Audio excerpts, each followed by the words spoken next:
Next thing I want to look at is, you got your family aligned, you've had the conversations. Now, a couple of different tactical strategies to make sure your raise actually helps you build wealth. The first one is you got to automate before you celebrate. So this is the golden rule. When you get a raise, set up an automatic transfer before you get your first bigger paycheck. Say for an example, you got $500 a month raise after taxes. On payday, before that money hits your account, where you're just going to spend it, you're going to see it's going to go out, take $250, automatically put that into your TFSAs.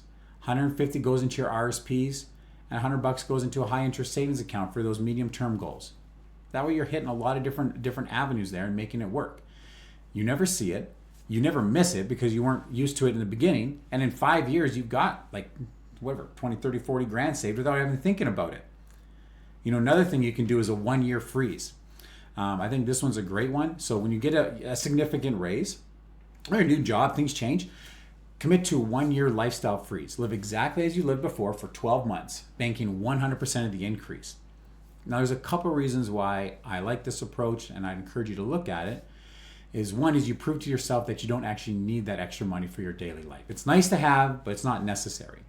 So you build, in the process, you also build a good chunk of cash, a cushion that can give you options and reduce your stress. After 1 year, you can then decide how to deploy that extra income. But by then, you're starting to get addicted to seeing your money grow, seeing your savings increase. The other one is you can look at the upgrade fund. So you can create a separate savings account that's specific for lifestyle upgrades. Instead of upgrading immediately when you get a raise, save the raise 6, 12 months into that account. And then at that 6, 8 months, 12 months, if you still want that upgrade, go buy it cash. You don't have to finance it. There's no payments. And this is beneficial because it creates that delay that often you change your mind. We buy stuff and we don't really need it or want it. So it helps us kind of, hey, what do I really want? And the second is when you do buy it, you own it outright. You're not adding monthly obligations to that. One thing to really consider is what I call the true cost of that lifestyle inflation.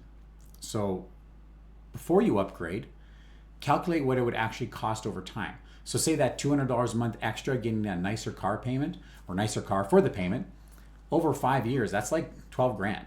If you invested that at 7%, that's over $14,000. If you keep that car for 10 years instead of upgrading, now it's over $30,000. See, that small upgrade could actually end up costing you $34,000 in future wealth.